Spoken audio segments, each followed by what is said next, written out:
तो दोस्तों, आज हम जिस व्यक्ति के बारे में बात करने वाले हैं वो व्यक्ति किसी भी मतलब कह सकते हैं परिचय का मोहताज नहीं है अपने आप में। एक बहुत बड़ा नाम, एक बहुत बड़ा हीरा, एक नायाब हीरा जो इस देश ने खो दिया। कल 26 दिसंबर को दिल्ली एम्स में देश के पूर्व प्रधानमंत्री डॉक्टर मनमोहन सिंह जी ने अंतिम सांस ली। तो आज हम मनमोहन सिंह जी के बारे में कुछ जानेंगे भाई कि उनका शुरुआती जीवन कैसा रहा, बाद में कैसा रहा, किस प्रकार वो देश के वित्त मंत्री बने, किस प्रकार वो देश के प्रधानमंत्री बने, मतलब क्या क्या उनके बारे में थोड़ा सा जानेंगे अपन। उनके जो सबसे बड़े 5 सबसे बड़े काम थे उनके बारे में जानेंगे। मेरा बात शुरू करते हैं सबसे पहले कि इनका जन्म फिलहाल जो पाकिस्तान है, लाहौर, वहाँ पर हुआ था भाई।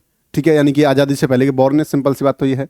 तो पाकिस्तान में हुआ था इनका जन्म और सितंबर महीने की 26 तारीख को इनका जन्म होता है। ठीक है, क्योंकि उस टाइम पर आपको पता है, देखो ये तो बेसिक सी बात है, उस टाइम पर लाइट तो थी नहीं, बिजली कहीं थी नहीं। तो क्योंकि पढ़ाई लिखाई में बहुत अच्छे थे बेटा।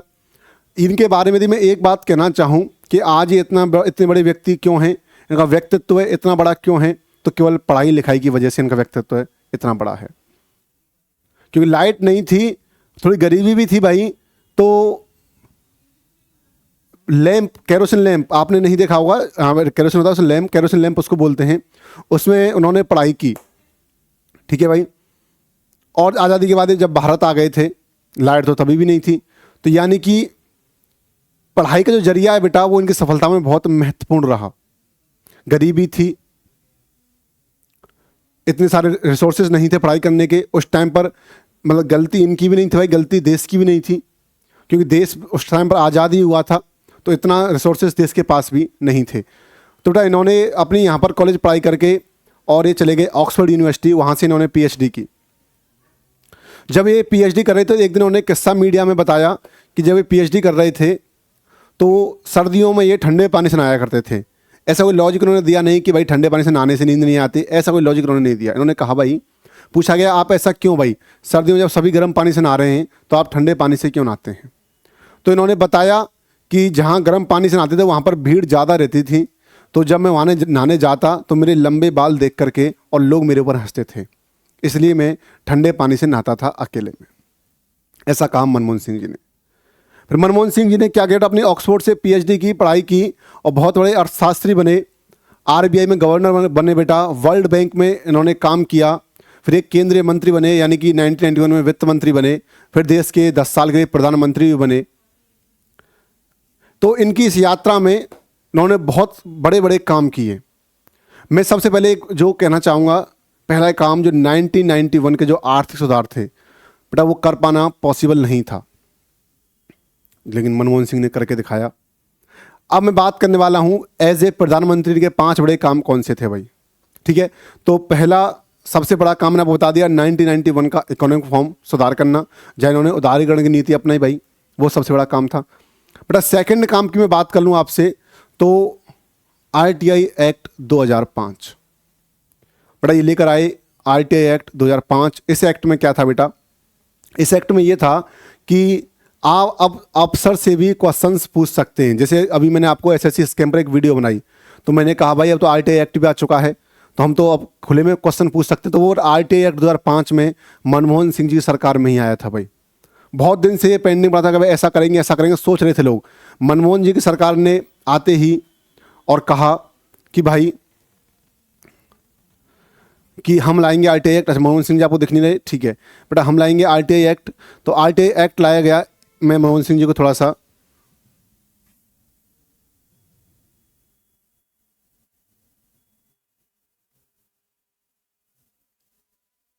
हाँ, तो मेरे बच्चे फिर आरटीआई एक्ट लाया गया और आरटीआई एक्ट से बहुत फ़ायदा हुआ, लेकिन बाद में इसमें मनमोहन सिंह जी की सरकार खुद फंस गई थी, वो अलग बात है, उस पर कभी अलग बात करेंगे। ठीक है, दूसरा बड़ा क्या था कि इन्होंने 2005 में ये आरटीआई एक्ट लेकर आए। फिर यदि हम बात कर लें बेटा तो फिर बात करते हैं मनरेगा। ठीक है भाई, 2006 में मनरेगा एक्ट आया भाई, मनरेगा आया, यानी कि यहाँ पर फिक्स किया गया कि भाई कम से कम इतना पैसा तो एक इंसान को मिलना ही चाहिए और उनको इतने दिन का रोजगार मिलना चाहिए, एक दिन का इतना पैसा मिलना चाहिए। तो मनरेगा, पहले नरेगा हुआ करता था, बाद में मनरेगा, महात्मा गांधी का नाम जोड़ा गया, महात्मा गांधी जी का नाम जोड़ा गया। लेकिन इसका भी विरोध हुआ। जब मोदी जी की सरकार आई तो मोदी जी सरकार ने कहा कि मनरेगा मनमोहन सिंह जी की सरकार का सबसे बड़ा फेल्योर था। लेकिन देखो कि वो कितना अच्छा एक्ट था कि मोदी सरकार ने भी आज जो 11 साल बीत चुके हैं उन्होंने आज तक इस एक्ट को नहीं हटाया, इस एक्ट को कंटिन्यू किया है। यानी बहुत अच्छा एक्ट था बेटा। फिर हम बात करते हैं बेटा सिविल न्यूक्लियर डील की, यानी कि जब हमारे देश में बिजली का संकट था भाई, क्योंकि बिजली चाहिए थी तो बिजली आपूर्ति के लिए उन्हें क्या है डील करनी थी। इस डील की बेटा क्या था, एक उस टाइम की जो कम्युनिस्ट पार्टी थी, क्योंकि 2008 में जब सरकार बनी थी तो 2009 में जब सरकार बनी थी बेटा तो बहुमत से नहीं बनी थी, मतलब पार्टियों को तोड़ मोड़ के सरकार बनाई गई थी, बहुमत की सरकार नहीं थी। तो उस टाइम पर एक कम्युनिस्ट पार्टी ने कहा कि भाई यदि आप ऐसा करते हो डील करते हो तो हम अपना जो सहयोग है वो वापस ले लेंगे। तो मनमोहन सिंह जी ने ऐतिहासिक फैसला लिया, चाहे मेरी सरकार गिर जाए लेकिन ये डील मैं करके रहूँगा, ये डील भारत के पक्ष में है, जिससे कि कभी भी बिजली का संकट नहीं आ पाए भारत देश में। ऐसा किया मनमोहन सिंह जी ने।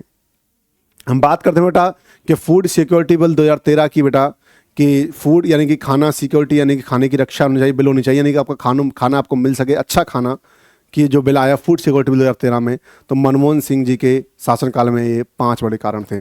एक बात मैं आपको फिर बता दूं कि जब मनमोहन सिंह 2004 में प्रधानमंत्री बने तो ना केवल भारत के सबसे पढ़े लिखे प्रधानमंत्री थे, बल्कि बच्चे जब 2005 में वो आसियान के शिखर सम्मेलन में गए थे बेटा, तो वहाँ उन्हें मलेशिया जाकर उन्हें पता चला कि वो विश्व के सबसे पढ़े लिखे प्रधानमंत्री थे बेटा। उन्हें इंग्लैंड में इकोनॉमिक्स का एडम स्मिथ पुरस्कार मिल चुका था भाई। तो यानी कि इकोनॉमिक्स से बहुत तगड़े, उनकी लेगेसी को कोई भी मैच नहीं कर सकता एज ए फाइनेंस मिनिस्टर। उन्हें याद किया जाना चाहिए 1991 के रिफॉर्म के लिए। वो मनमोहन सिंह जिन्होंने वर्ल्ड बैंक में काम किया था, वो मनमोहन सिंह जो आरबीआई के गवर्नर रहे थे, वो मनमोहन सिंह जो गांधी परिवार के अलावा 10 साल तक पीएम रहने वाले पहले व्यक्ति थे, वो मनमोहन सिंह जिन्होंने देश को 1991 के संकट से उबारा था, आज हमारे बीच नहीं रहे। तो बड़ी ही दुखद घटना है ये। 92 ईयर के साल में उन्होंने 92 साल की उम्र में उन्होंने अंतिम सांस ली है। तो भगवान उनकी आत्मा को शांति दे और वो जहाँ भी रहें खुश रहें, और हमारा देश उन्हें कभी नहीं भूल पाएगा। उनकी एक लाइन जो मैं कभी नहीं भूल पाता हूँ, जो उनका अंतिम इंटरव्यू था उसमें उन्होंने कहा था मीडिया से बात करते हुए कि मेरे साथ इस देश ने जिंदा रहते हुए तो कभी मेरे साथ अच्छा नहीं किया, मतलब ऐसे अच्छा नहीं, मतलब मेरे कामों को सराहा नहीं, मेरे साथ इंसाफ नहीं हुआ, लेकिन इतिहास मेरे साथ विनम्र रहेगा, इतिहास मेरे बारे में कुछ ना कुछ अच्छा कहेगा। तो मनमोहन सिंह जी एक बहुत अच्छे नेता, एक बहुत अच्छे व्यक्तित्व है, अब हमारे बीच नहीं रहे। तो उनको मैं श्रद्धांजलि अर्पित करते हुए और यही कहूँगा कि वो जहाँ भी रहें खुश रहें।